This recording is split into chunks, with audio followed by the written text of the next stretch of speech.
Alors, bienvenue, herzlich willkommen zum Kolloquium über die Systeme, die wir jetzt uns rausgesucht haben für die Renovierung von Gebäuden, nämlich die Pompe à Chaleur, also die Wärmepumpe und die Photovoltaikanlagen. Für all diejenigen, die mich nicht kennen, möchte ich mich kurz vorstellen. Mein Name ist Katharina Brockstedt. Ich bin die Koordinatorin von Envirobat Grand Est im Elsass. Wir haben hier 3 Ressourcenzentren zur Förderung des nachhaltigen Bauens und wir werden hauptsächlich von der ADEME auf regionaler Ebene finanziert und organisieren verschiedene Veranstaltungen. Hier einzelne Beispiele, die wir organisieren werden. Die sind wahnsinnig spannend und Sie sind herzlich eingeladen, sich anzumelden auf unserer Webseite. Wir haben als erstes das Thema Innenraum, Luftqualität. Da gibt es gesetzliche Veränderungen. Dann haben wir hier Besichtigung der Schulkantine und des Hortes in der Schlutfeldschule in Straßburg. Gibt es Architekten hier im Raum? Ja, natürlich hier. Da drüben auch noch einige. Sehr gut. Dann möchte ich Sie einladen zu der Veranstaltung am 5. Oktober. Wir haben einen Workshop am INSA organisiert, wo wir darüber nachdenken, welche Strategien wir für 2050 in der Architektur brauchen. Sprechen Sie mich gerne darauf an.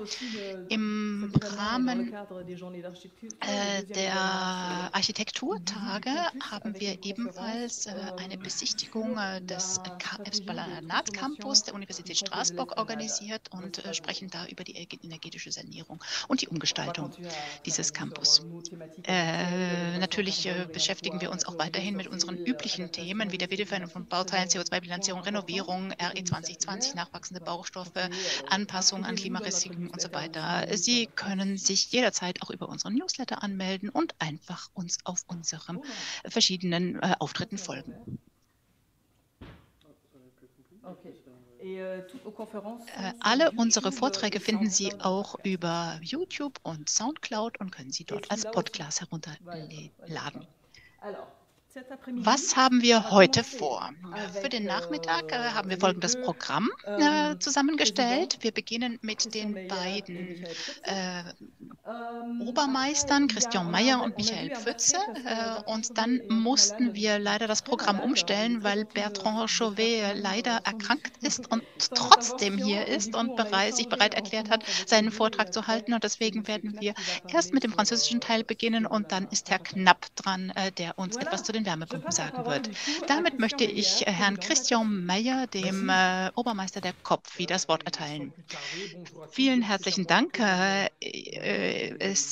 Mir kommt die Ehre zu, hier das Begrüßungswort zu sprechen als Obermeister der Innung im Bas-Rhin. Wir haben hier ein Europa ohne Grenzen und leben das und möchten das gerade hier bei uns umsetzen. Ich möchte mich natürlich nicht den verschiedenen Experten vorgreifen, die hier interessantere Themen umsetzen werden. Ich möchte aber ganz kurz meine eigene Perspektive bringen, die nicht technisch ist, sondern eigentlich eher bodenständig. Unsere Ingenieure, unsere Industrievertreter erfinden immer leistungsfähigere Geräte, um Energie einzusparen und um unsere Umweltauswirkungen zu reduzieren. Ja, das ist notwendig und es ist wirklich dringend erforderlich. Das haben wir in den letzten Jahren gesehen. Auf der anderen Seite müssen wir als Handwerker etwas umsetzen. Wir müssen gute Anlagen bauen, die regelkonform sind, rentabel sind und langfristig leistungsfähig sind. Dabei dürfen wir aber unsere Rolle in der Wartung nicht vergessen, damit alles auch langfristig sinnvoll betrieben werden kann. Sie hier als Experten sollen uns heute erklären, wie notwendig es ist, diese Geräte auch wirklich gut zu pflegen, den neuesten technischen Standard zu haben und zu warten. Aber am anderen Ende der Nahrungskette sitzt der Kunde. Der Kunde bezahlt all diese Leistungen. Angesichts der aktuellen Konjunkturlage auf beiden Seiten des Rheins führt dazu, dass der Kunde zuallererst darüber nachdenkt, wie er seine Grundbedürfnisse befriedigen kann. Das heißt, er braucht ein Dach über dem Kopf und etwas zu essen. Viele Initiativen gibt es mit Prämien, mit Unterstützungsleistungen, Zuzahlungen. Aber diese Leistungen schaffen eine unklare Situation, die Handwerker ein bisschen in Seiten ausmanövriert und betrügerischen Machenschaften Vorschub leistet. Wir brauchen Erneuerungen, aber nicht zu allen möglichen Preisen, denn oft ist das Bessere der Feind des Guten.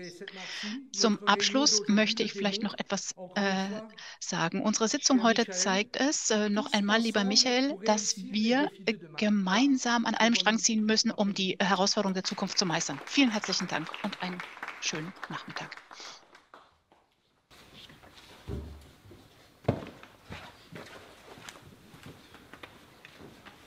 Sehr verehrte Damen und Herren, es freut mich, dass wir uns heute wieder hier treffen, eine gemeinsame Aktion bei der Innungen mit vielen Partnern durchführen können. Es ist mir und Christian immer eine Herzensangelegenheit, die deutsch-französische Freundschaft hochzuhalten. Wir arbeiten jetzt schon seit vielen Jahren zusammen und die Zusammenarbeit ist zur Freundschaft gereift und so wollen wir trotz aller Schwierigkeiten, die wir in unseren Innungen auch haben, immer weiter dranbleiben und die Freundschaft weiter hochhalten. Ich darf heute hier ein bisschen das Intro geben für diese Veranstaltung. Mit dem ersten Thema Gesetzgebung bin ich relativ schnell fertig, weil zum einen Herr Knapp dazu noch etwas sagen wird, zu etwas, wo es eigentlich aus deutscher Sicht noch gar nichts zu sagen gibt. Am Freitag soll in Deutschland denn tatsächlich das Heizungsgesetz beschlossen werden. Wir sind freudiger Erwartung, was uns denn, ob dann alles, was denn so in den Büchern bisher steht, auch umgesetzt wird oder ob es dann doch nochmal eine Änderung gibt. Ein spannendes Thema. Zum Glück nicht für heute. Heute können wir uns auf andere Dinge beschränken.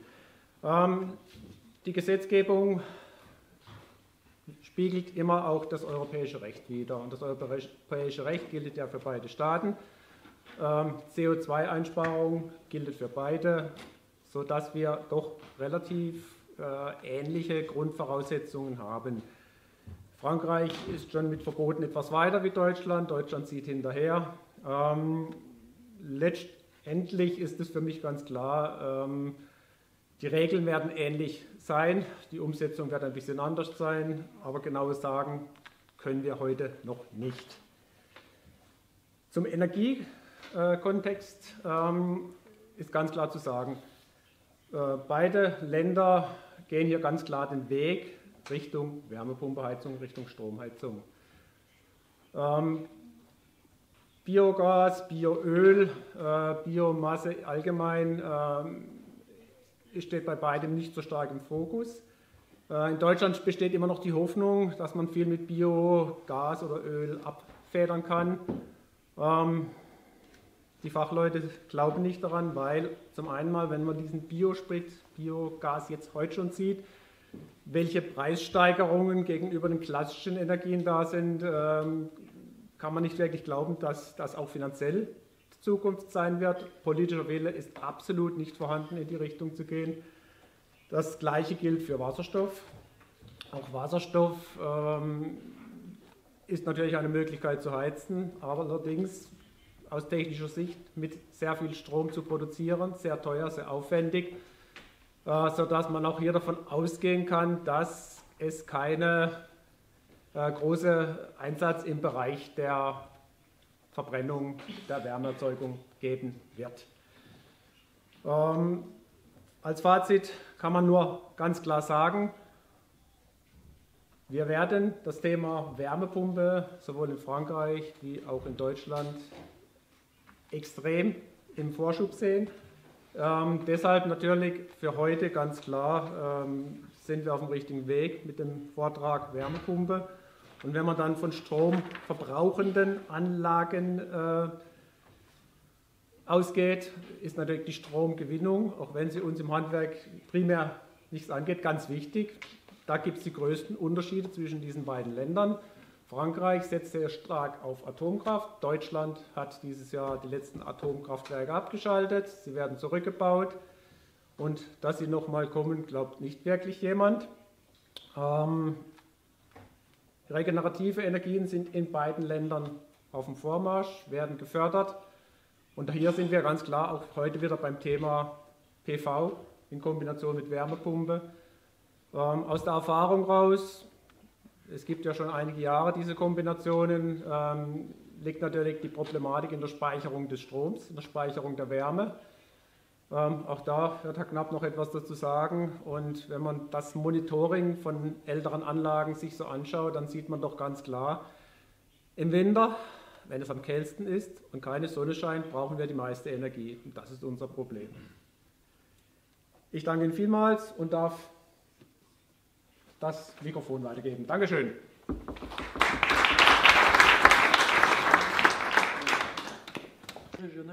Mein Name ist Bertrand Chauvet, ich bin Regionalvertreter der AQC, das ist die Agentur für Bauqualität. Kannst du bitte weiterblättern? Ich bin Regionalvertreter der Agentur für Bauqualität, AQC. Ich werde Ihnen jetzt nicht im Detail erklären, wie sich diese Agentur zusammensetzt, aber wichtig ist, dass hier alle Vertreter der Baubranche in Frankreich zusammengeschlossen sind. Warum sage ich Ihnen das? Nicht einfach, um mich etwas in den Vordergrund zu spielen, sondern einfach, um Ihnen zu vermitteln, dass das, was ich heute zu Fragen der Qualität im Zusammenhang mit Photovoltaik und Wärmepumpen zu sagen habe, etwas ist, was auf breiten Konsens bei den Akteuren der französischen Bauwirtschaft trifft. Vielleicht gilt das auch für die Vertreter der deutschen Bauwirtschaft, das sehen wir ja dann noch. Unsere Aufgabe findet man bereits im Namen unserer Agentur verankert und es geht also darum, Bauschäden zu verringern.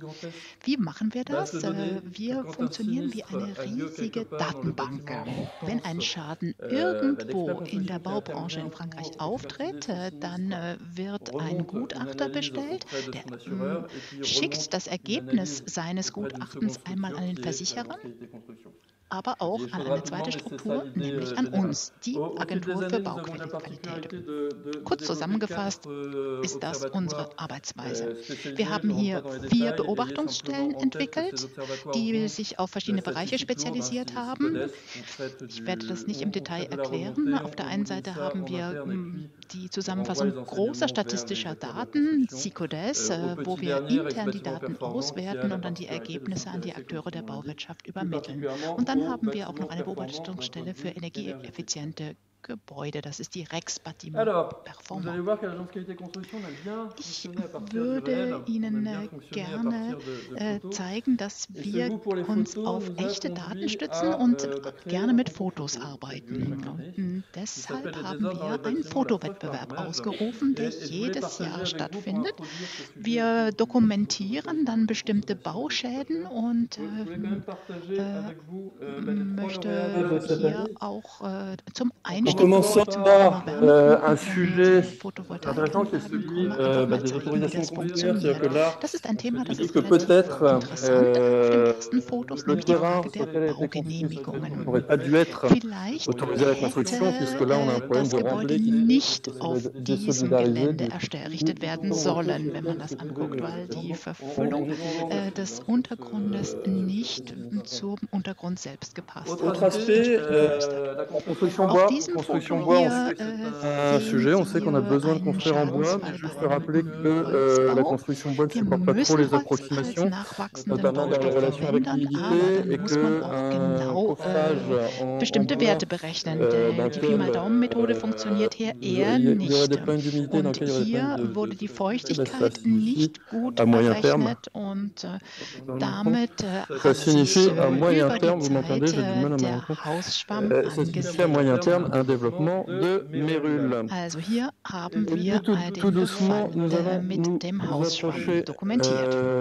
Und jetzt kommen wir zum eigentlichen Thema des heutigen Nachmittags, mais à travers la climatisation, en admirant cette magnifique installation donc, de climatiseurs dont on se doute bien, étant donné qu'ils se renvoient l'un l'autre la chaleur qu'ils extraient du bâtiment, on se doute bien que leur performance vont somme toute être limitée. Voilà, donc nos trois lauréats de chaque année, je vous rassure, on a énormément de participants chaque Sie können année. sich Voilà, vorstellen, mais ça, dass wir c'était pour jedes vous Jahr donner une idée sehr de ce viele qu'on pouvait trouver comme Teilnehmerinnen und sinistralité Teilnehmer an diesem aujourd'hui dans Wettbewerb le haben und bâtiment. sehr, sehr viele Beispiele La bekommen, question qui aber se das pose, sind auch on a recht vu sur sprechende des enjeux Beispiele, de um Ihnen zu fondation, zeigen, on a wie wir vu sur des enjeux de funktionieren. matériel de chaussée, sur des enjeux Es d'équipement. gibt verschiedene Et Fragen, la mit denen wir question uns qu'on voulait auseinandersetzen. aborder Untergrund, avec vous aujourd'hui, Baustoffe, c'est la question nachwachsende du Baustoffe und photovoltaïque. Et pour natürlich ce, das je laisse Thema la parole à der Yann. Photovoltaikanlagen. Das ist das Thema, das uns heute beschäftigt und mein Kollege Jan macht damit weiter. Donc, bonjour, moi je m'appelle Yann Colombert, Guten je suis Tag, meine ingénieur Damen und en Herren, génie mein Name civil ist Jan et Colombert und ich je bin suis responsable du service Bauingenieur inspection au sein du groupe und ich CAM. bin zuständig Donc le groupe für CAM, die c'est un Abteilung assureur Inspektion der mutualiste CAM-Gruppe.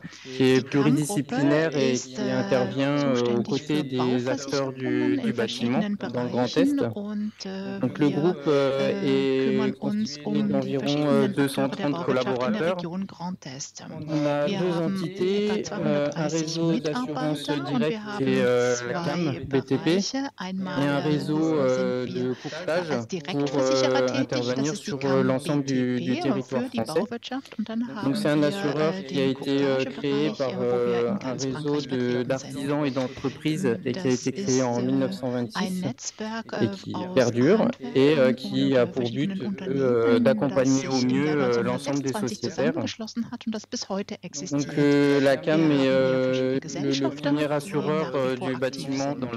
dans le Grand Est, Die CAM avec ist plusieurs der délégations qui größte sont Versicherer réparties für sur das les différents öffentliche Bauwesen départements in du Grand Est, Ostfrankreich mit et verschiedenen un réseau Vertretungen de in den courtage einzelnen qui Départements der est Region Grand basé Est. pour Und dann partie haben à wir Strasbourg, auch une partie sur Lyon et une partie, Maklernetzwerk, enfin deux das entités in sur le sud Straßburg de la France avec vertreten ist, in Aix-en-Provence Lyon. et Und dann Toulouse. haben wir auch noch zwei Vertretungen im Südfrankreich, in Toulouse und in Aix-en-Provence. Donc pour le photovoltaïque, donc on va commencer par quelques photos fâcheuses de sinistralité et qui fait que il y a une attention particulière qui est portée par les entités du monde de l'assurance, donc aussi bien l'agence qualité construction que les réseaux d'experts et les compagnies d'assurance. Donc à commencer par les sinistres incendies qui sont malheureusement une réalité. Donc là en exemple, vous avez deux photos. Une photo sur une maison individuelle où il y avait des panneaux photovoltaïques intégrés à la couverture qui ont malheureusement subi une défaillance électrique et qui a conduit à un incendie au niveau de la structure. Et malgré l'intervention des services de secours, la toiture a été détruite pour la quasi-totalité. On peut également rencontrer de la sinistralité sur du photovoltaïque, mais en surimposition, tel qu'on peut le voir sur la photo de droite, avec un procédé qui est lesté, donc qui repose sur l'étanchéité. Donc là, également un sinistre incendie sur une toiture, mais là on est plutôt sur un site agricole ou industriel, où on se retrouve avec également des incendies de très grande importance. Une fois qu'un incendie est parti sur une structure qui accueille du photovoltaïque, a tendance à se répandre très très rapidement. Une des attentions qui est portée par les assureurs, notamment dans leur analyse de risque lors de présentation de dossiers par une entreprise ou par un fabricant, va être au niveau des boîtiers de jonction. Donc c'est les petits boîtiers que vous allez retrouver à l'arrière des panneaux photovoltaïques. On verra un petit peu plus en détail où se situent ces boîtiers. En fait, c'est le premier élément qui contient une partie d'électronique mêlée à de l'électricité en courant continu et qui du coup est une partie très très sensible des modules photovoltaïques. Et c'est d'ailleurs un des plus gros sinistres incendies que le photovoltaïque a connu, qui a été un sériel qui est parti justement de ces boîtiers de jonction. Donc un sériel, pour ceux qui ne connaissent pas, c'est un sinistre de grande ampleur qui a apparu en série en fait sur toute une chaîne de modules. On a également des sinistres concernant des problèmes d'étanchéité à l'eau, où là le photovoltaïque ne va plus assurer sa fonction de couvert, puisque dans le cas d'une intégration, le photovoltaïque va devoir se substituer à la toiture. Donc là, quelques exemples de défaillances, donc des défauts de recouvrement entre les principes d'assemblage tels que vous pouvez voir sur la photo de gauche. Et sur la photo de droite, c'est plutôt des défauts de continuité d'étanchéité. Donc là, on va peut-être plutôt parler de manque de qualification de l'entreprise qui est intervenue pour installer le photovoltaïque. Il n'avait peut-être pas suffisamment de qualification en matière de couverture pour faire de l'intégration.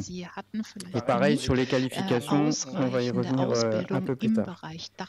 Donc là, quelques schémas représentatifs du pourquoi les assureurs se focalisent et s'inquiètent un petit peu du photovoltaïque, notamment sur la partie électrique. C'est pour la partie sinistre incendie, puisque ces petits camemberts permettent de voir un petit peu sur les proportions. Alors même si ce retour de l'agence qualité construction commence à dater un petit peu, mais en fait le principe reste le même, c'est-à-dire que la majorité des sinistres en matière de photovoltaïque sont plutôt sur de sinistres, on va dire, de défaillance de clos et couverts, donc d'étanchéité du bâtiment, pas forcément de l'incendie en quantité. Par contre, la faible quantité que va représenter le sinistre incendie représente la quasi-totalité d'un coût en fait sinistre, puisque pour des sinistres incendies sur des bâtiments, on va pouvoir aller jusqu'à la quasi-destruction totale du bâtiment, ce qui va représenter forcément un coût beaucoup plus important. Et je laisse oublié le micro. Un mot peut-être sur un aspect, j'allais dire, historique de cette évolution du photovoltaïque en France, parce que je pense qu'il n'est pas sans rappeler la situation actuelle. Comment finalement on est arrivé à cette situation de sinistralité? Il faut savoir que... Attendez, un petit peu de retour.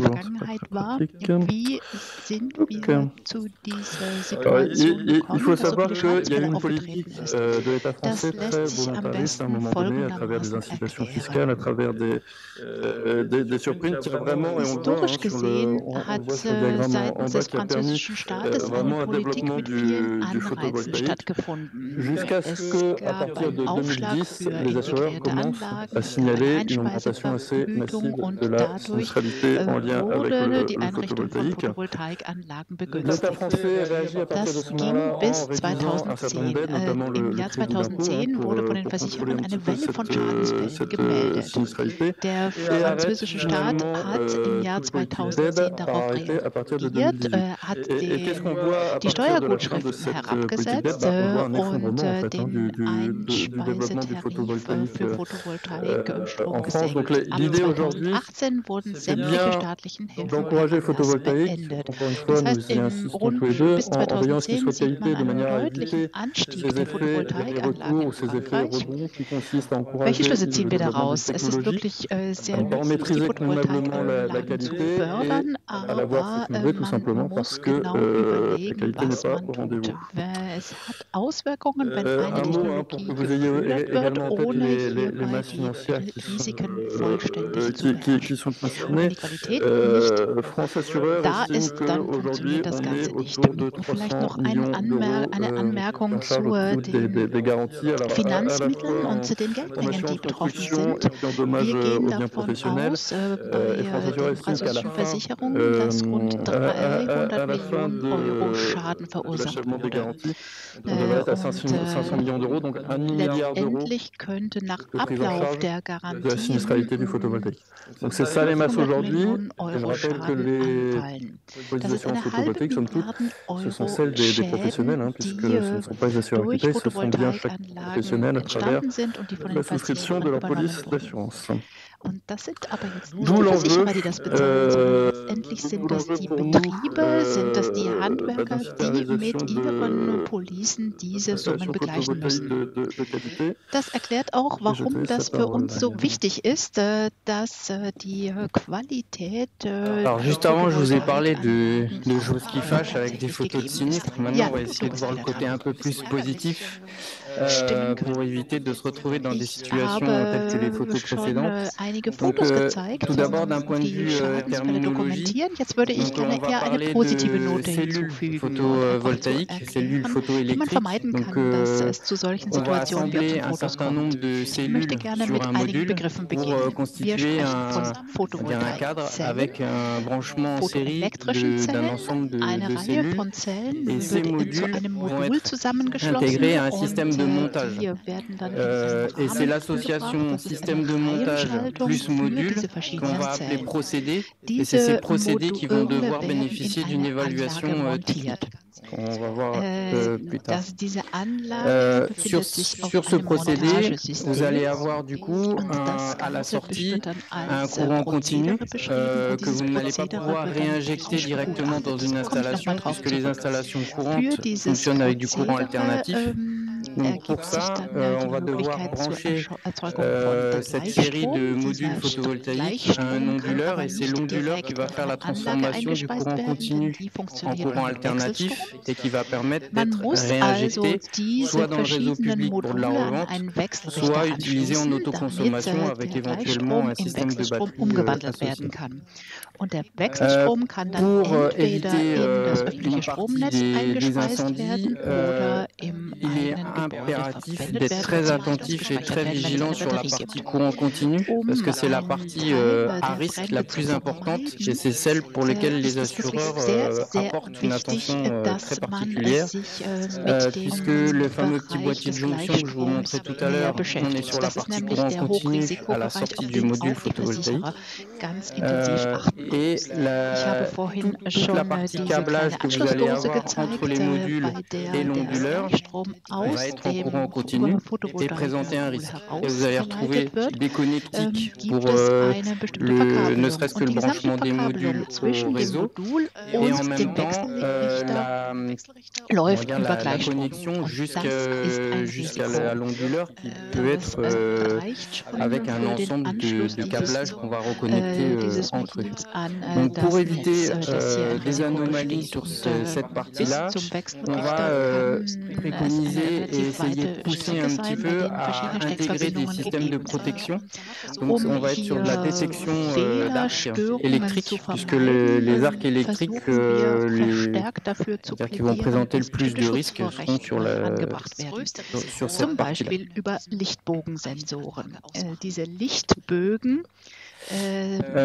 Un autre système de protection va être des micro-onduleurs, c'est-à-dire qu'au lieu d'avoir toute une chaîne de modules photovoltaïques reliés entre eux avec un câblage potentiellement de grande longueur en courant continu jusqu'à un onduleur qui peut être dans un local spécifique ou assez loin de la partie installation en toiture,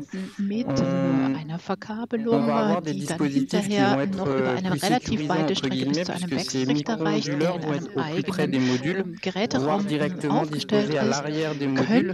Donc la partie de longueur de courant continu va être très courte. Donc le risque sur la partie courant continu d'un point de vue électrique est très limité. Die Strecke, die der Gleichstrom zurücklegen muss, ist relativ kurz. Donc là, je vous ai remis sur un schéma donc, le procédé. où on va retrouver pour ce procédé la fameuse évaluation technique qui va être nécessaire pour l'assureur pour savoir si l'installation est fiable ou peut présenter des difficultés dans le temps. Et donc l'évaluation la plus importante est l'avis technique. Donc là, c'est un avis technique qui est délivré par le CSTB. Et ces avis techniques sont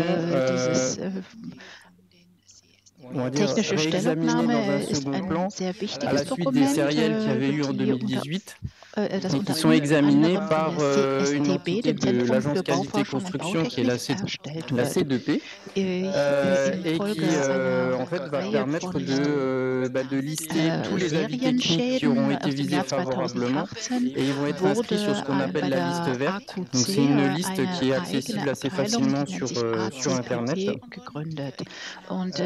Sur ce même schéma, vous allez retrouver les différentes normes qui vont correspondre aux différents composants de l'installation. Donc vous allez retrouver des normes qui vont être spécifiques au connectique, des normes qui vont être spécifiques au câblage, des normes spécifiques à l'onduleur, à la détection d'arc, etc. Normen für Anschlüsse, für Kabel, für Wechselrichter, für die Lichtbogensensoren und so weiter. Alors, donc pour essayer d'étayer un petit peu ce qu'on a expliqué avant, donc on va avoir différents types de procédés photovoltaïques. On va parler de procédés en intégration. Donc là, c'est des procédés qui vont venir se substituer à la couverture pour assurer l'étanchéité. Donc là, on va avoir des systèmes de montage qui vont s'intégrer directement à une toiture tuile. Où vous allez pouvoir avoir des systèmes de montage qui peuvent être soudés à l'étanchéité. Donc là, on est un petit peu entre deux, puisque vous allez me dire que là, on se substitue pas à l'étanchéité, mais c'est quand même considéré en intégration parce que les plots sont soudés à l'étanchéité. Donc on ne peut pas enlever le système de montage sans affecter le complexe d'étanchéité. Vous avez d'autres systèmes d'intégration qui sont des modules soudés à plein sur les membranes d'étanchéité. Donc là, c'est pas forcément des procédés qui sont vus d'un bon œil par les compagnies d'assurance. Il y a des phénomènes de dilatation qui peuvent éventuellement être mal maîtrisés et générer des soucis d'étanchéité. Ensuite, on a des procédés dits en surimposition. Donc là, on va être au-dessus de la toiture. Donc, par exemple, pour une couverture tuile, vous allez simplement avoir des pattes de fixation qui vont venir sortir au-dessus des tuiles et qui sont fixées à la charpente de la toiture. Et sur ces pattes de fixation, on va venir mettre tous les rails qui permettront de fixer les modules photovoltaïques. Vous allez retrouver ce même système sur du bac acier, sur la photo de droite. Ensuite, on a des systèmes lestés. Donc là, on peut avoir différents procédés. Il y a certains procédés qui sont les ossatures métalliques avec un lestage qui est ni plus ni moins que des blocs en béton, ou éventuellement directement un plot en béton d'une forme particulière qui permet d'accueillir directement les rails pour fixer les modules photovoltaïques. Oder Sie haben einen Ständer aus Beton in einer bestimmten Form, auf dem direkt die un système également en surimposition, pareil, qui n'est pas vu d'un très bon œil non plus. Qui est un système que moi j'appelle Velcro, qui est en fait qui en deux parties. Il y a une partie comme des scratchs qu'on peut avoir sur un sac à dos ou un habit. Il y a une partie du scratch qui va être collée en usine à l'arrière d'un module souple photovoltaïque. Et en toiture, on va venir dérouler comme un rouleau de scotch sur une onde d'un bac acier par exemple. exemple, ou une couverture tuile. Ils vendent le procédé pour les deux principes. Et ensuite, lors de l'installation, on vient scratcher le module photovoltaïque sur ce qu'on aura collé à la toiture. Donc là, au niveau de la tenue au vent, bei der Installation der Anlage werden diese beiden Befestigungsstreifen zusammengefügt und haften. Was nun die Windfestigkeit angeht, habe ich so meine Zweifel, ob das tatsächlich so gut ist. Dann haben wir Freiflächensysteme. Diese Freiflächensysteme en remplissant soit avec du sable, soit avec du gravier.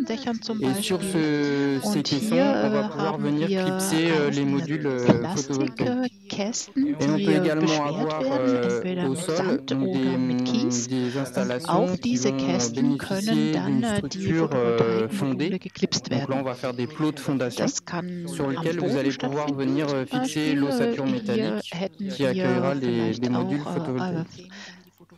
Einzelne Strukturen, die fundamentiert sind, qui est les systèmes dits auf die dann donc on n'en voit der encore pas beaucoup, Metallständer mais montiert werden kann ils und die existent. Photovoltaik Donc il y a différents principes Ich hätte noch et ein différents letztes types. System, das sind die Vous allez sogenannten avoir en Hybridsysteme. fait des Von denen gibt es compositions noch nicht so entre du viele, photovoltaïque aber et es du gibt solaire sie thermique. durchaus. Ou Hier gibt du es unterschiedliche photovoltaïque Prinzipien et und ce qu'ils appellent unterschiedliche de Anlagen. l'aérovoltaïque. Wir haben Donc hier sur ce eine Verbindung principe-là, von c'est Photovoltaik und pour essayer de Solarthermie récupérer la chaleur que oder va die générer un sogenannte module photovoltaïque qui est d'une couleur Agrovoltaikanlage. sombre, donc qui du coup va Hier potentiellement permettre de funktioniert das récupérer nach de l'énergie. folgendem Prinzip. Donc l'idée Es c'est soll die d'associer Wärme, des das tubes dans lesquels on va faire circuler un fluide caloporteur, un aufgefangen petit peu werden. comme du Also solaire wird thermique, Energie sauf que là on wieder va essayer de l'intégrer sur un même dazu module photovoltaïque. Donc en surface on va avoir du photovoltaïque de couleur sombre Röhren verlegt, in et denen eine à l'arrière on va Wärmeträgerflüssigkeit avoir un réseau fließt de und tubes die avec fluide caloporteur qui sind pourra dann être lié à un unter dem système de chauffage pour Photovoltaikmodul l'eau chaude montiert. sanitaire par Oben das exemple ou Photovoltaikmodul le in chauffage. dunkler Farbe und unten Et drunter dann l'aérovoltaïque, die c'est Röhren un mit der système où Wärmeträgerflüssigkeit, die là, dann on va direkt également an avoir das des réseaux à Heizungssystem l'arrière des oder modules an ein photovoltaïques. Warmwassersystem Sauf que là, au lieu de faire angeschlossen circuler sind. un fluide Bei der caloporteur, on va faire tout simplement Agrovoltaikanlage circuler handelt es de sich um l'air ein et System, ça wo va être ebenfalls relié au réseau de Leitungen VMC hinter dem du Modul bâtiment verlegt qui sind. va Hier permettre, ist also keine par exemple en hiver, de préchauffer l'air vorhanden, en filtrant l'air, sondern bien Luft. entendu, Und pour être diese réinjecté Luft dans les wird an bâtiments. die Alors c'est pareil, ça Lüftungsanlage c'est pas des très bien vu Gebäudes d'un point de vue analyse de gekoppelt. Man risque kann pour les also assureurs, surtout au niveau de die l'aérovoltaïque, Luft puisque vorwärmen und s'il dann y a le in das moindre départ Gebäude d'incendie en einspeisen. toiture au niveau des modules photovoltaïques, Aus der on aurait bien Perspektive der compris que si on a un réseau de Risikoanalyse ist ventilation das auch qui eher ein est bisschen associé, fraglich, vor allen on Dingen va die avoir tendance à Agrovoltaik. accélérer l'incendie et le propager à l'intérieur du Wenn bâtiment encore plus ein rapidement. Lüftungssystem Donc, pour l'instant, c'est pas forcément existiert, quelque das chose qui direkt est an die bien vu. Photovoltaikanlage angeschlossen ist, dann kann im L'autre aspect Brandfall qu'on dieser voulait, Brand noch qu'on schneller ins voulait Innere aborder à des travers Gebäudes le gelangen. Also da photovoltaïque, c'est gibt la es question einfach de Zweifel an l'autoconsommation. der Risikofreiheit dieser Anlage. De Ein weiterer l'autoconsommation. Aspekt, den wir im Zusammenhang À noter, je ne sais pas si vous avez vu passer les chiffres, mais à noter que l'autoconsommation en France est vraiment très très fort développement, puisque d'après les chiffres de l'Observatoire de la production solaire, on aurait été au deuxième trimestre, on aurait été à 50 000 installations raccordées. Laut den Une letzten augmentation très Zahlen der marquée. Donc on est sur une tendance, on est sur une pratique, l'autoconsommation photovoltaïque qui est vraiment en très très fort développement. Sind wir jetzt bei 50.000 Anlagen, die angeschlossen sind. Das ist eine deutlicher Anstieg. Das heißt, alors, l'autoconsommation, comment est-ce qu'on définit? Alors, il se trouve que la réglementation le définit très bien, puisque l'autoconsommation individuelle, c'est le fait pour un producteur, qu'on appelle dans ces cas-là autoproducteur, de consommer lui-même sur un même site tout ou partie de l'électricité produite par son installation. La part d'électricité produite qui est consommée les soit instantanément, soit après une période de stockage. Alors, ce qu'il faut savoir, c'est qu'à travers cette définition, il faut bien avoir en tête deux choses. Teil des L'autoconsommation peut se comprendre soit Strom du point de vue de selbst an l'électron, einen einzigen c'est-à-dire je Antwort. consomme l'électron, je produis. Il faut savoir que de toute façon, l'électricité choisira toujours la voie la plus courte.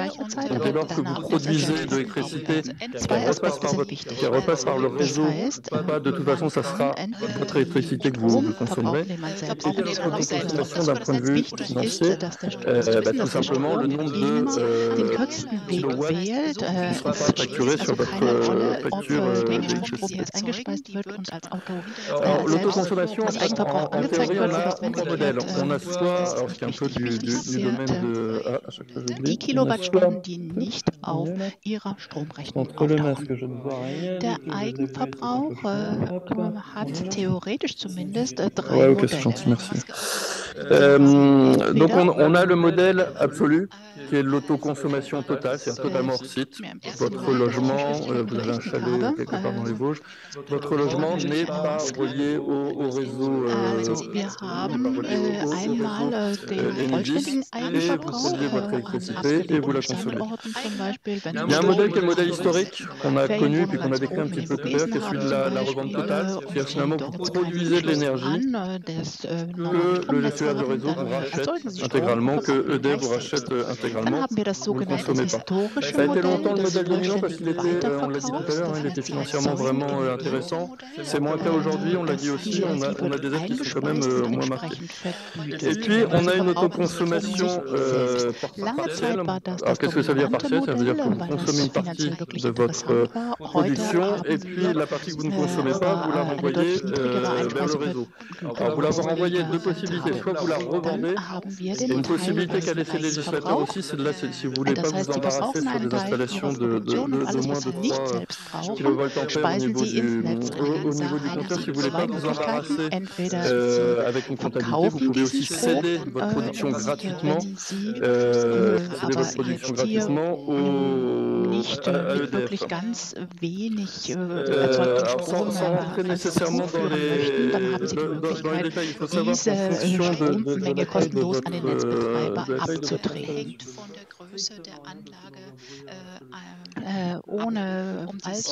en fonction de la taille de votre installation, il faut savoir qu'en dessous de 3 kilowatts,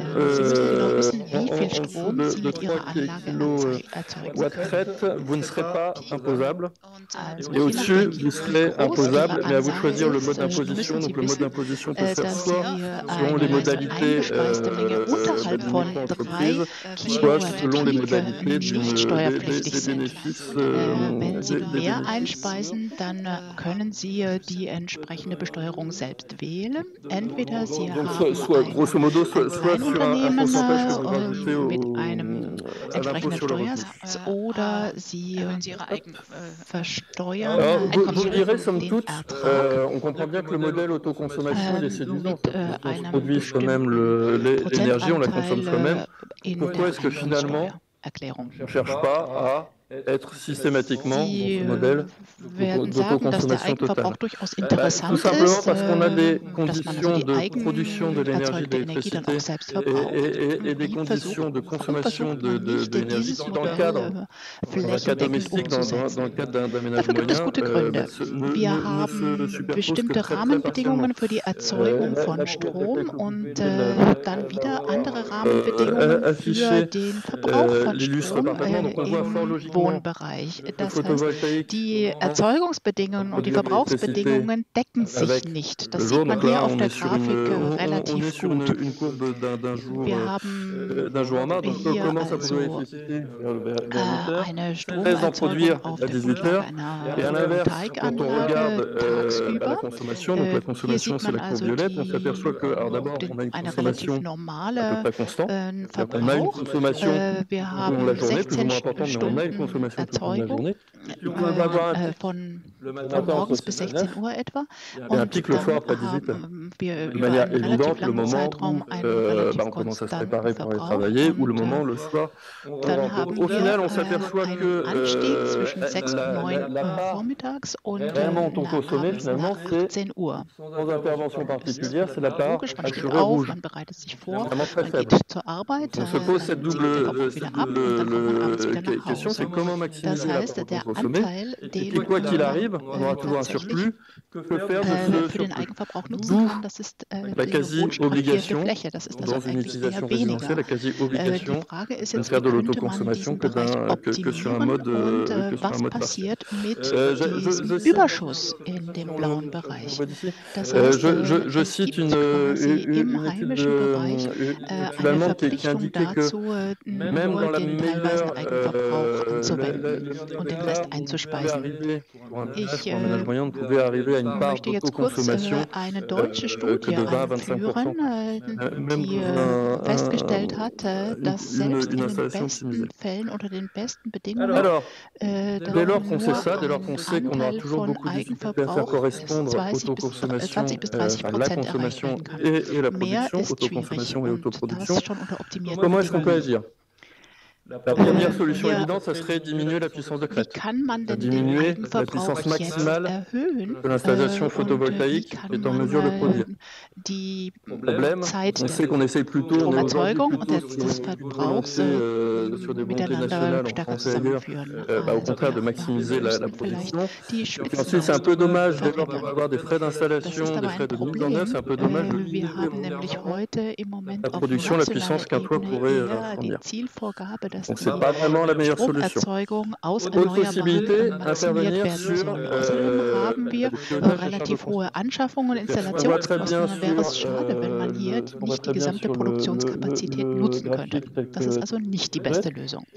Eine andere Möglichkeit wäre die Steuerung der Verbraucherlasten. Man sieht das hier relativ gut auf der Grafik, auf der Folie. Man sollte also versuchen, dass der Verbrauch morgens und abends cette correspondance entre la production maximale de l'après-midi et la consommation maximale de l'après-midi. Donc, comment est-ce qu'on fait ça? À travers un pilotage de votre machine à laver, de votre lave-vaisselle, etc., etc. Et puis, il y a une possibilité qui a été évoquée tout à l'heure, il y a une dernière possibilité qui est celle d'un, bien évidemment, ces possibilités ne sont pas exclusives les unes des autres. Il y a une dernière possibilité qui est celui du stockage. Le stockage, on peut l'interpréter de différentes manières. Le stockage, ça peut être un stockage à travers évidemment un stockage chaud, par exemple, production chaude qu'on utilisera plus tard. Ça peut être aussi, et je voulais en parler parce que c'est quelque chose dont on parle beaucoup. Speicherung lässt sich ganz unterschiedlich interpretieren. Man könnte zum Beispiel diese Energie in heißes Wasser umwandeln. Das wäre nur eine Möglichkeit. Und es gibt noch eine andere Möglichkeit, die intensiv diskutiert wird, die aber sich finanziell nicht immer lohnt, nämlich Batteriespeicher. Oft haben wir Hausbesitzer, Wohnungsbesitzer, die unbedingt ihre gesamte erzeugte Energie selbst nutzen möchten und deshalb Batteriespeicher einbauen. Das ist aber nicht immer sinnvoll, denn selbst die Hochleistungsbatterien, die man im privaten Bereich haben kann, sind nicht langfristig ausgelegt. Also früher oder später muss man den Batteriespeicher wechseln, viel früher als die Photovoltaikanlage. Und dann kann es hier einige Sicherheitsbedenken geben, vor allem die Brandgefahr steigt bei bestimmten Batterien. Also wenn man leistungsfähige Batterien verwendet, dann muss man auch einen Geräteraum einplanen, in dem Kühlung möglich ist und in dem diese Batterie relativ sicher installiert werden kann. Das ist das Thema Batterie. Ich wollte es zumindest mal angesprochen haben, dass es da die entsprechenden Probleme gibt. Die FAZ hat hier ein Interview veröffentlicht mit einem Experten für Strom und Batterien. Dort ist da etwas mehr Entwicklung und der sagt, der Speicher lohnt sich meist noch nicht, so wie die Batterien derzeit entwickelt werden. Wenn man sich optimiser une installation, qu'est-ce que ça veut dire? Ça veut dire essayer de faire en sorte que d'un point de vue financier, votre client, le particulier pour lequel vous travaillez, das versteht man unter dem Konzept der Optimierung. Et au-delà de l'installation photovoltaïque à proprement parler, il y a quand même un certain nombre d'éléments, de coûts non pas cachés, mais de coûts annexes qu'il va falloir prendre en compte. Le premier coût qu'il va falloir prendre en compte, et d'ailleurs tu n'en as pas parlé en termes de sinistralité égale, mais le premier coût qu'il faudrait peut-être prendre en compte, c'est vérifier qu'on a bien une toiture qui est en mesure d'accueillir des panneaux photovoltaïques. Il faut savoir qu'un panneau photovoltaïque, ça va être une surcharge sur la toiture entre 15 et 20 kg au mètre carré à peu près. Donc si vous avez une toiture, traditionnelle qui est déjà un peu faible, qui est déjà un peu abîmée, il va peut-être falloir songer avant d'installer du photovoltaïque, il va peut-être falloir songer à la modifier, à la renforcer ou même à la changer. Cette remarque, elle vaut aussi pour des toitures, elle vaut aussi pour des toitures plates, donc des toitures plates, vous allez avoir des panneaux inclinés, il va falloir vérifier que la résistance au vent est bonne, et puis ça vaut aussi pour les systèmes d'étanchéité. Il est évident que dès lors que vous allez avoir des systèmes qui viennent, qui sont lestés, Yann très bien expliqué tout à l'heure, qui sont lestés, pour veiller à ce que le taux de compression de votre complexe d'étanchéité soit en mesure d'accueillir l'installation photovoltaïque. Une fois que vous aurez pu vérifier que la toiture est effectivement en mesure d'accueillir, structurellement en mesure d'accueillir une installation photovoltaïque, il va falloir commencer à estimer le potentiel de production du toit. Le potentiel de production du toit, c'est grosso modo quoi? C'est quoi? C'est un panneau photovoltaïque, donc la surface d'un panneau photovoltaïque. Combien est-ce qu'on arrive à mettre de panneaux photovoltaïques sur un toit? Quelle est la surface du toit qui peut accueillir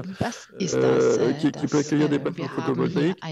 Sachant que pour avoir une production optimale en France, sur le territoire français, c'est une moyenne, on est censé avoir plutôt une forme de 30 degrés et une orientation plutôt sud. Aujourd'hui, on a des panneaux photovoltaïques qui sont suffisamment puissants pour permettre des variations par rapport à ces chiffres absolus. Donc, aujourd'hui, on peut avoir des installations qui supportent des inclinaisons de 45 degrés et puis on peut avoir des orientations sud-est-sud-ouest. Et si vous voulez avoir un potentiel photovoltaïque, un potentiel de production vraiment performant, il faut quand même rester d'une manière ou d'une autre dans ces zones. Et puis bien évidemment, alors il faut savoir, je précise aujourd'hui, un panneau photovoltaïque, on dit 1,85 m sur 1,05 m sur le marché, on trouve aujourd'hui des panneaux qui annoncent des puissances crêtes de 390 kW grosso modo. Il faut savoir que ça peut légèrement 1,05 Metern, das ist der Standard. Und ces panneaux ont généralement un rendement de 20%, donc si vous faites le calcul, ça signifie que sur votre toit, vous aurez une puissance qui sera de 60 à 180 mit einem Ertrag von 20%. Wenn Sie danach rechnen, dann stellen Sie fest, dass Sie auf Ihrem Dach normalerweise eine Leistung zwischen 60 bis maximal 180 il y a des outils adaptés pour faire tout ça. Tenir compte de la localisation géographique. Il est évident que du côté muss man in diesem Zusammenhang auch noch einen weiteren Faktor berechnen. Sie werden mir sagen, wie soll ich das alles hier ermitteln? Das ist ja so schwierig. Es ist trotzdem wichtig, die geografische Lage noch mit zu berücksichtigen. Es ist klar, dass in dont l'adresse est absolument incompréhensible. D'ailleurs, je ne comprends absolument pas pourquoi ils n'ont pas proposé une adresse un peu plus simple. Je vous conseille vraiment de faire un peu sur cet outil qui permet d'intégrer à la fois une localisation géographique, hier oben sehen Sie, dass die Adresse ein bisschen kompliziert ist. Ich verstehe nicht, wie Sie so eine komplexe Adresse entwickeln konnten. Das Tool dahinter ist wirklich gut. Sie haben hier die Möglichkeit, Ihre geografische Lage einzutragen und die Leistung der Paneele einzutragen, die Art der Paneele einzutragen. Sie können die Dachneigung eintragen und dann bekommen Sie eine erste Einschätzung, die durchaus zuverlässig ist, weil hier viele Kriterien hinterlegt sind, die qui est souvent insuffisamment pris en compte. Jetez un coup d'œil autour de vous, vous verrez qu'on a parfois des très belles installations photovoltaïques avec un magnifique arbre juste à côté de la maison qui, la moitié de la journée, produit une ombre tout à fait bienfaisante sur la maison, mais un peu plus malfaisante sur le panneau photovoltaïque. Pensez ombrage, c'est-à-dire que lors de l'installation du panneau photovoltaïque, vous pouvez avoir de très beaux calculs et vous oubliez quoi? Vous oubliez, on peut voir sur les photos, vous oubliez que vous avez une cheminée qui va produire de l'ombre, vous oubliez que vous allez avoir une maison une surélevée qui va produire de l'ombre, et vous pouvez oublier que vous avez des locaux techniques ou des équipements techniques qui eux aussi vont produire de l'ombre. Pourquoi ça c'est dommageable? C'est dommageable d'une part parce que vous allez produire moins d'électricité de manière évidente. Et ce qu'il faut savoir aussi, c'est que dans son fonctionnement, le panneau photovoltaïque va toujours chercher à s'aligner sur le panneau qui produit le moins d'électricité. Donc en pratique, ça signifie que si vous avez un panneau monté en série, un panneau produit moins d'électricité, les autres panneaux vont également produire moins d'électricité. Donc autrement dit, vous allez avoir un effet cascade sur la production d'électricité. Et puis dernier élément, ce qu'il faut avoir en tête, c'est qu'une cellule photovoltaïque qui est à l'ombre, c'est une cellule photovoltaïque qui fonctionne comme une résistance. D'où un risque de surchauffe potentiel, ce qu'on appelle un hotspot, qui, dans le pire des cas, je pense que ça n'arrive pas si souvent ça, mais qui dans le pire des cas peut finir par un risque d'incendie. Vraiment faire attention à l'ombrage pour l'ensemble de ces, au masque solaire pour l'ensemble de ces éléments. Un autre point d'alerte, le cadre réglementaire de deux points de vue, d'une part du côté des ABF, des architectes des bâtiments de France.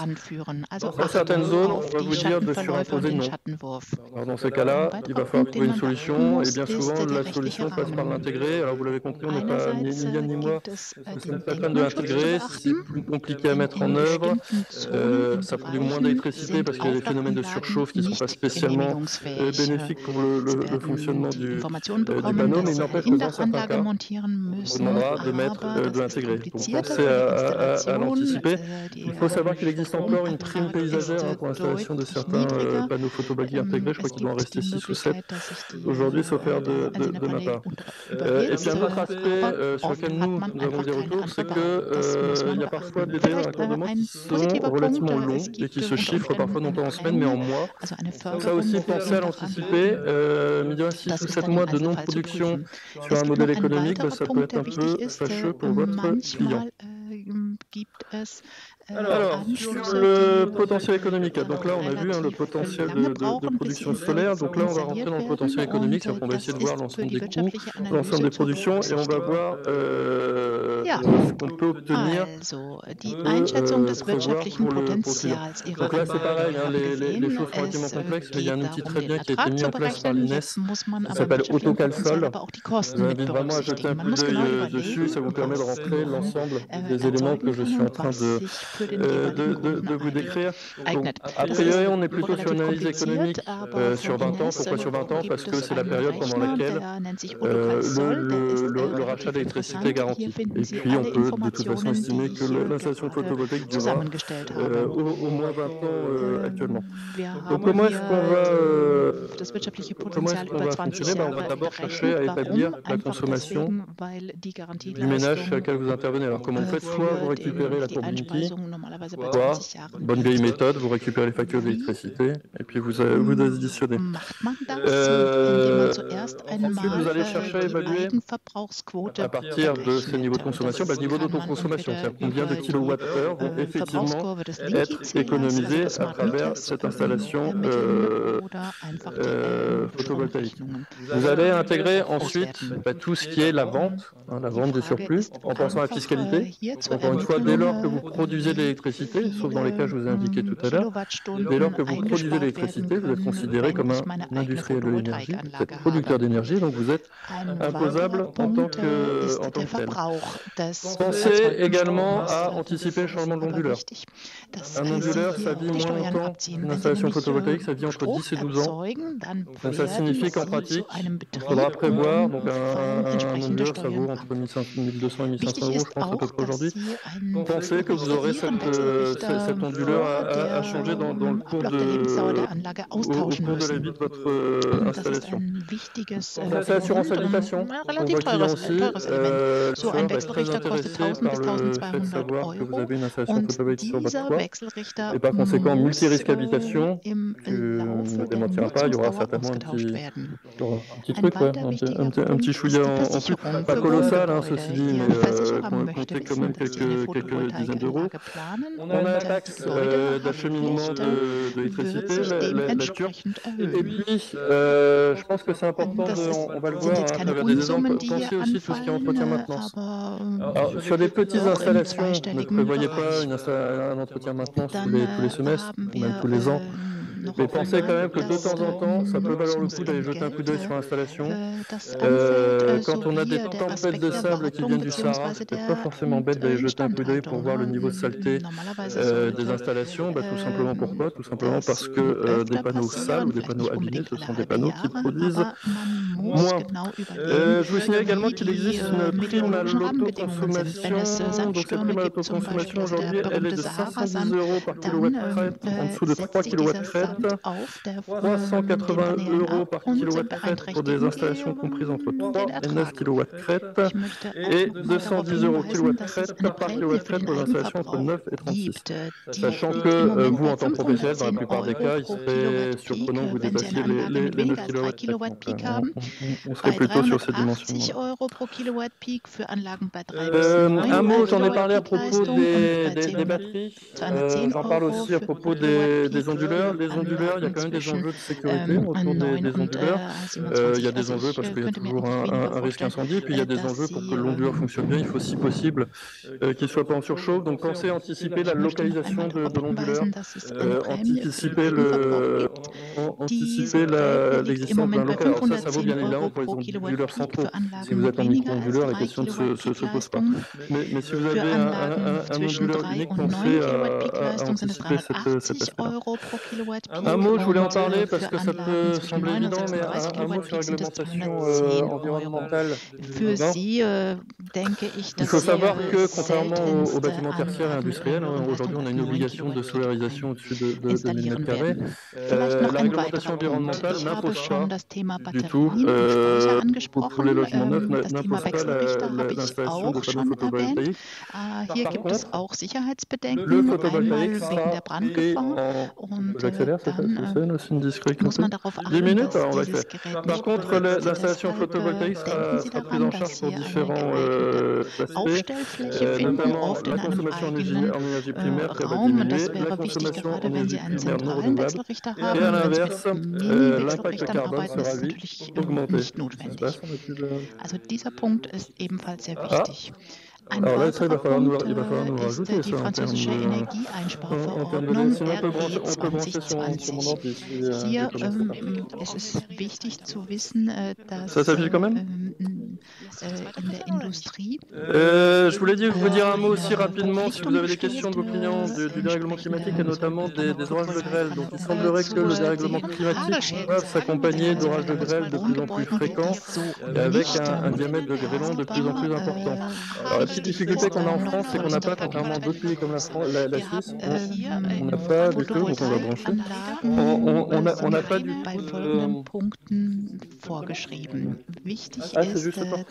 On n'a pas de cartographie des couverts de grêle. Donc moi, ce que je vous conseille, c'est de jeter un coup d'œil sur un site qui s'appelle keronos.org, qui est composé de particuliers qui font les relevés eux-mêmes. Et puis, si vous cherchez des panneaux photovoltaïques qui seraient en mesure de résister à des diamètres de grêlon particulièrement importants, donc supérieurs à 3 cm, jetez un coup d'œil sur un site qui s'appelle répertoiregrêle.ch, qui recense, donc un site qui recense des équipements qui sont en mesure de résister à des tailles de grêlon particulièrement importantes.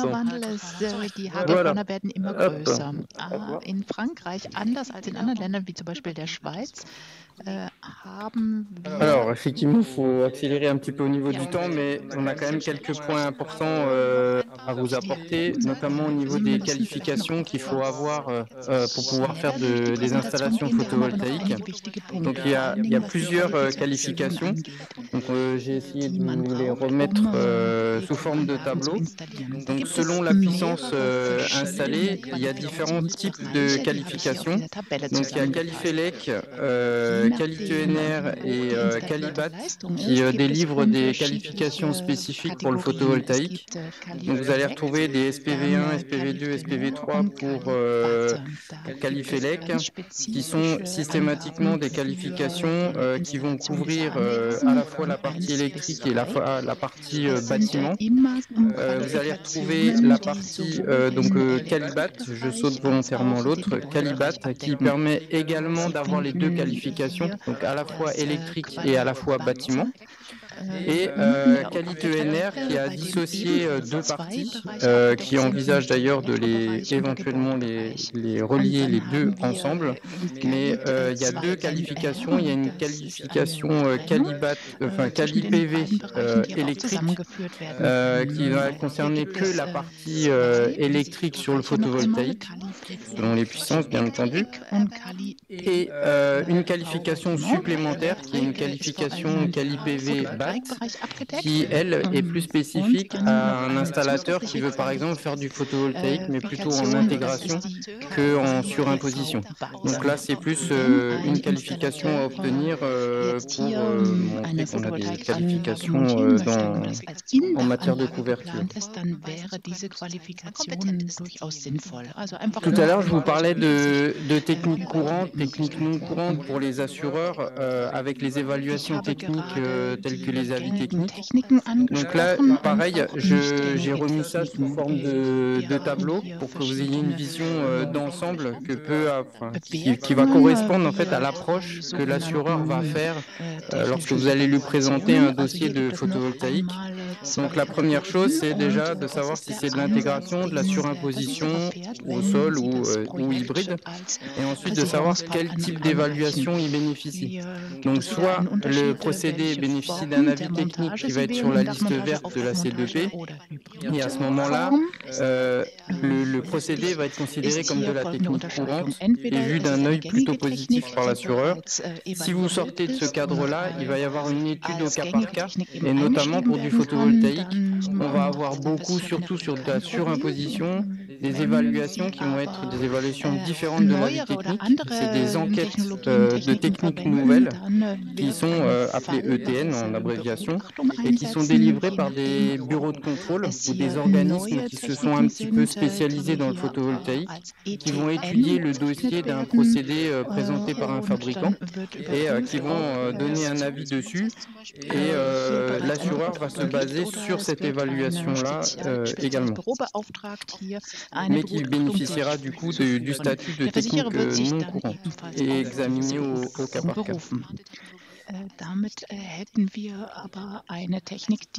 Donc pour ce que j'évoquais tout à l'heure sur la liste verte, donc là c'est juste quelques slides pour vous montrer un petit peu comment accéder à ces avis techniques sur liste verte. Donc vous avez le lien là que je vous ai remis sur le slide pour accéder à la liste verte. Mais si vous tapez liste verte C2P sur internet sur un moteur de recherche, vous tombez tout de suite dessus. Et pour accéder rapidement à la liste, vous choisissez le groupe spécialisé numéro 21 et vous choisissez l'avis technique du coup, que vous souhaitez. Donc vous avez toute la liste des avis techniques qui se présentent et vous avez le numéro de l'avis technique, et quand vous cliquez dessus, vous accédez directement au site du CSTB avec le visuel du coup de l'avis technique. Alors l'avantage d'accéder à l'avis technique, c'est que vous pouvez consulter la liste des modules photovoltaïques qui sont compatibles avec le système de montage qui a été évalué. Donc si vous sortez de ce cadre-là, l'assureur risque de faire un blocage parce que rien ne dit que le module est compatible avec le système de montage. Donc bien se référer à cette liste. Außerhalb dieser Vorgaben operieren, dann gibt es ein gewisses Risiko, dass Sie keine Versicherung abbekommen. Deswegen ist es interessant, diese Liste zu verwenden. Ah, il y a une slide qui a sauté? Ah oui, pardon, il y a une slide qui a sauté. Donc oui, la grosse différence du pourquoi on a avis technique et enquête technique nouvelle. Donc sur l'avis technique, c'est une évaluation qui est beaucoup plus complète.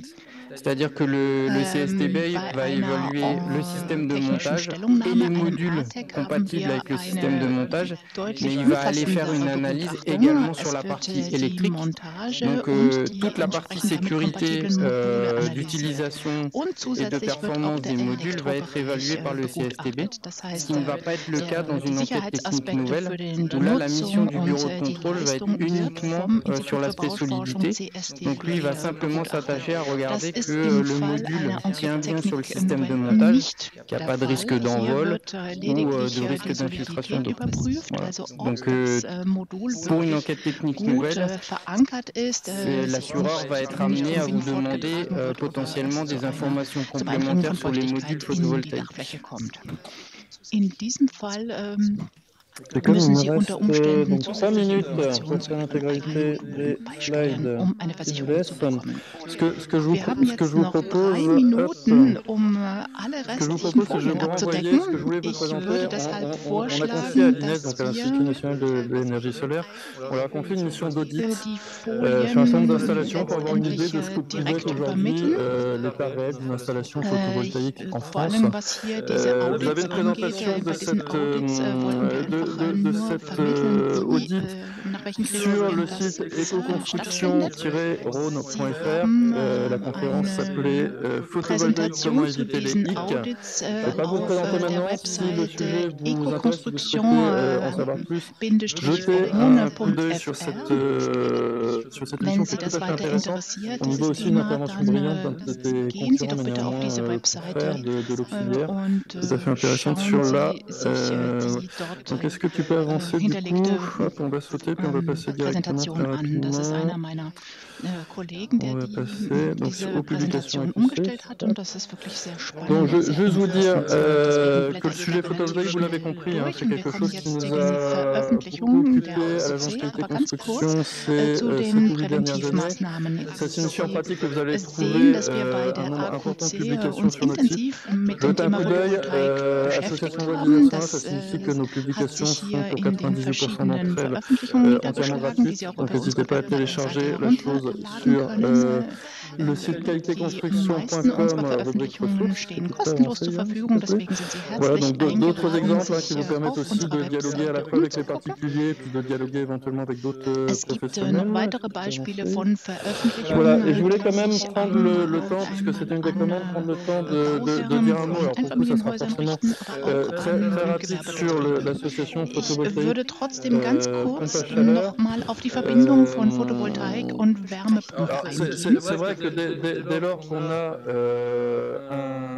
un équipement qui permet de produire de l'électricité, lorsqu'on sait qu'une pompe à chaleur consomme beaucoup d'électricité, on se dit pourquoi est-ce que je ne ferais pas une association qui somme toute peut sembler couler de source. Alors oui, pourquoi pas, effectivement, il n'y a strictement rien qui s'oppose à cette association.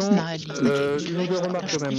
La première, c'est que la consommation d'une pompe à chaleur signifie qu'en pratique, sur la plupart des installations photovoltaïques, on va dire traditionnelles, vous ne couvrirez pas l'intégralité de la consommation de votre pompe à chaleur avec votre installation photovoltaïque. Ou alors si vous le faites, ça sera au détriment d'autres équipements. Donc vous ne serez pas tellement avancé le problème. D'autant plus que vous aurez toujours cette difficulté que j'évoquais tout à l'heure, à savoir que vous allez avoir un décalage entre le moment où la production est le plus importante, le mois de juillet, en plein milieu de la journée, et le moment où le besoin de la pompe à chaleur sera plus important, un vendredi du mois de décembre à 18h. Donc vous aurez toujours ce décalage. Ceci étant dit, donc encore une fois, l'association des deux est tout à fait possible et peut être pertinente. Intégrer cette problématique de décalage production-consommation, penser des systèmes d'accumulation, donc typiquement un chauffe-eau thermodynamique peut être pertinent dans ces cas-là. Penser aussi à intégrer, il y a quand même des enjeux de compatibilité de langage, donc penser aussi à avoir des équipements qui soient Smart Grid Ready, GRD, donc autrement dit, et puis penser puissance aussi, c'est-à-dire qu'on est sur des enjeux de puissance pour les pompes à chaleur parfois relativement importante. Donc attention à une bonne compatibilité au niveau de la puissance. Je ne peux pas trop rentrer dans les détails malheureusement. Hop, tu peux avancer. Alors, du coup, je te propose, on ne va pas rentrer dans le détail des pompes à chaleur. Par contre, j'aimerais quand même rappeler un élément qui me semble important. Dass wir hier die Wärmepumpe im Einzelnen nicht noch einmal durchgehen. Ich möchte aber noch mal auf einen Punkt hinweisen, der mir persönlich sehr wichtig erscheint, nämlich, dass eine Wärmepumpe eigentlich nur une pompe à chaleur que vous installez dans une maison qui est ouverte à tous les vents, ça ne va pas fonctionner très bien, ni du point de vue du confort des usagers, ni du point de vue de l'économie réelle de gaz à effet de serre. Nicht in einem Gebäude installiert werden, à chaque fois que vous installez une pompe à chaleur, il faut penser isolation du bâtiment. Il faut penser également études thermiques. Et à bien penser, une pompe à chaleur fonctionnera d'autant mieux qu'elle est correctement dimensionnée. Pensez à bien analyser les besoins réels du logement. Pensez notamment à le faire quand il y a des rénovations en plusieurs phases. Vous pouvez vous retrouver finalement avec une pompe à chaleur qui est bien trop puissante une fois que la rénovation est achevée. Vous avez un des outils que nous avons développé dans le cadre die Wärmepumpe einbauen und hinterher dämmen, dann ist die Wärmepumpe unter Umständen vielleicht nous avons développé groß un outil qui s'appelle Pacreno. C'est une application qui permet de dimensionner correctement sa pompe à chaleur. Voilà, et je m'arrêterai là pour pas mordre davantage la présentation qui suit, pour vous laisser le temps d'éventuelles questions également. Je vous invite encore une fois, pour ce que je voulais vous présenter, vous le trouvez, là aussi, vous allez le trouver sur dans ces retours d'expérience, donc le retour d'expérience sur les pompes à chaleur, retour d'expérience sur les chauffe-eau thermodynamique. Donc là toujours, acquisqualitéconstruction.com, rubrique ressources. Je vous remercie de votre accueil, écoute plutôt, auch hier auf unserer Webseite finden. Et si vous avez des questions, für Ihre Aufmerksamkeit. Ich hoffe, dass das nicht zu verwirrend war, was ich hier vorgetragen hatte, und ich stehe für Fragen zur Verfügung. Wie sieht das mit dem Hagel aus? Wir hatten einen Hagelfall bei donc là où j'ai une petite inquiétude, ou plutôt j'ai une petite perplexité, c'est là où j'ai une petite perplexité, c'est qu'il faut savoir qu'aujourd'hui les 65% des sinistres sont provoqués par des grêlons dont la taille est inférieure à 1,5 cm de diamètre. Des petits, donc 56% der Schadensfälle sind auf Hagel zurückzuführen. Und voilà, en fait, la norme qui régit la solidité des panneaux photovoltaïques face à la grêle est basée sur ce diamètre 1,5 cm. C'est la norme BIM, je ne sais plus combien. Il semblerait qu'on aille vers des grêlons d'un diamètre de plus en plus important. Je ne sais pas quelle solution dans la média. Geht davon aus, dass das durchaus bis 1,25 Meter Durchmesser des Hagels gegeben sein muss, aber im Moment steigt dieser Durchmesser aufgrund des Klimawandels an. Il peut y avoir des questions de vos clients, donc être en mesure de leur dire voilà les solutions qu'on a ou qu'on n'a pas, ça me semble bien, c'est pour ça que je souhaite aborder le sujet. Monsieur concernant justement la grêle, y a-t-il en termes d'indemnisation une différence entre les panneaux Kostenerstattung sur exposés ou intégrés? Sur les dommages en tant que tels, sur le module, parce que bon, c'est pas ma spécialité, je suis pas dans la partie dommage aux biens, mais sur la partie dommage au module en tant que tel, lui, il va perdre en fonctionnement et voire même en zéro fonctionnement. Par contre, en intégration, comme il va assurer le couvert, il va assurer l'étanchéité de la toiture. Donc pour moi, à partir du moment où le vitrage du module a été détérioré, ça fait partie d'un élément essentiel pour assurer l'étanchéité. Donc pour moi, là, on est sur un dommage de nature décennale. Par contre, sur de la surimposition, à partir du moment où le module ne participe pas au clos et couvert, il y a de fortes chances pour qu'il n'y ait pas forcément de suite au titre d'une assurance décennale. Après, à voir avec une assurance multirisque. Hier, wenn diese Haftpflichtversicherung nicht greift, dann sollte man noch zusätzlich eine Hochrisiko-Haftpflichtversicherung abschließen. Vous parliez avant des onduleurs à changer tous les 10-12 ans, mais qu'est-ce qui se passe quand c'est des micro-onduleurs? Il me semble que la durée de vie des micro-onduleurs est plus élevée que les onduleurs. Mais après, un micro-onduleur, il peut être remplacé aussi à l'arrière d'un module photovoltaïque. Et j'en profite pour reparler de ça, parce que tout à l'heure on parlait d'ombrage. Le gros avantage des micro-onduleurs, en plus d'apporter une sécurité contre les arcs électriques sur la partie courant continu, c'est qu'il permet de mieux gérer l'ombrage, parce qu'en fait, il va dissocier le fonctionnement des modules par rapport aux autres, et si un module est couvert par quelque chose qui apporte une ombre, les micro-onduleurs vont permettre de dissocier l'installation et permettre à l'installation de continuer d'avoir un rendement.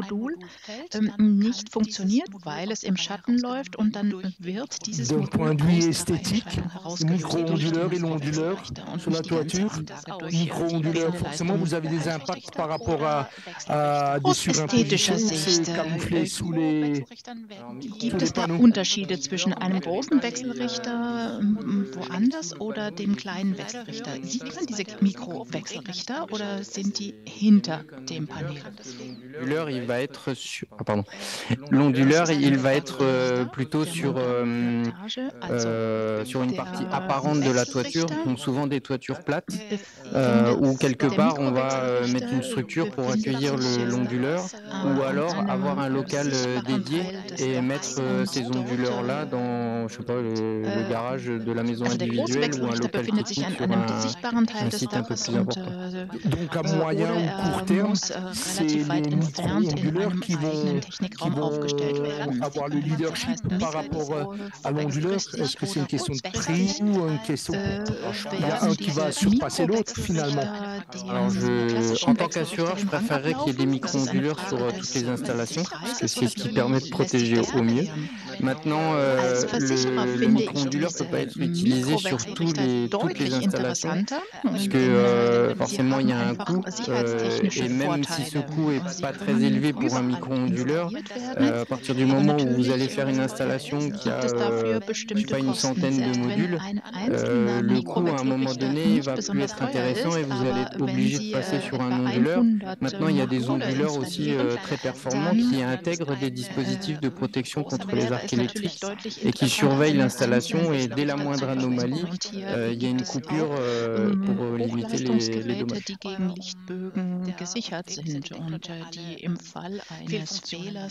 Ich hätte eine Frage an Knapp. Könnten Sie uns sagen, was für Qualifikationen wir brauchen in Deutschland für Photovoltaik?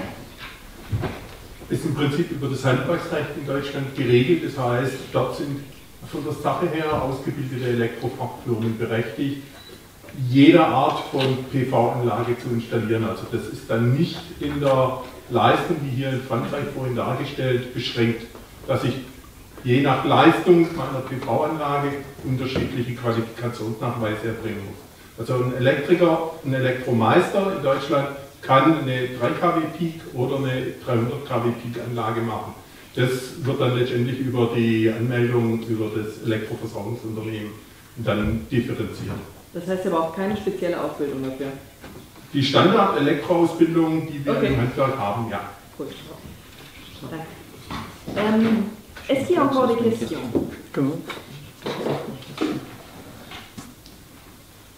Okay. Ja, pardon, excusez-moi.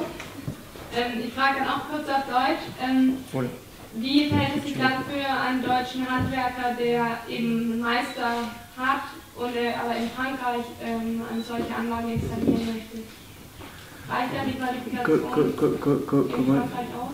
Comment est-ce qu'un professionnel allemand qui souhaiterait travailler en France peut intervenir sur des installations photovoltaïques? Qu'est-ce qu'on va lui demander? Alors, pour intervenir en France, wenn Sie in Frankreich tätig werden möchten, dann müssen Sie sich dem französischen Versicherungssystem anpassen, und dann müssen Sie hier auch die entsprechenden Qualifikationen für Frankreich nachweisen. Das heißt, da gibt es dann entsprechenden Verfahren, das technisch evaluiert werden muss und das müssen Qualifikationen sein, die in Frankreich anerkannt sind oder ein entsprechendes Äquivalent. In einzelnen Bereichen haben wir durchaus die Möglichkeit, hier die ATEX des Französischen Instituts für Bauforschung mit Evaluierungen von deutschen Verfahren herstellen. Das wäre jetzt hier eine Möglichkeit. Noch eine weitere Frage? Ich würde ergänzend vielleicht noch etwas hinzufügen. Also jeder Handwerker, der in Frankreich Arbeiten ausführt, unterliegt der 10-jährigen Haftpflichtversicherung und muss deren entsprechende Auflagen erfüllen. Genau, so ist das. Vielleicht noch ein letzter Punkt. Noch einmal zur KAM. Haben Sie immer noch die Politik, die Sie vor einigen Jahren entwickelt wurde, gegenüber deutschen Installateuren, die im Elsass tätig werden, die eben keine 10-jährige Haftpflichtversicherung bekommen, weil in Deutschland eben nur 5-jährige Haftpflichtversicherung vorgeschrieben ist? Wie haben Sie hier vielleicht spezielle Policen entwickelt, weil ohne diese 10-jährige Haftpflicht keine Möglichkeit besteht, in Frankreich tätig zu werden für einen deutschen Meister.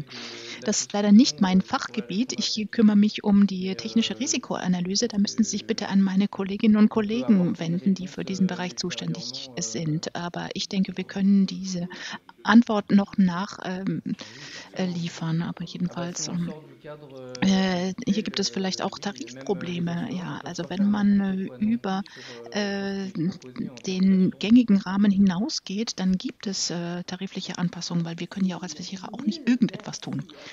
Vielen Dank. Vielen herzlichen Dank an Sie beide.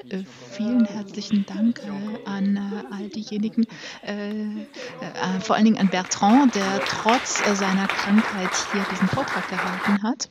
Er steht noch, das ist ganz gut. Also vielen, vielen Dank.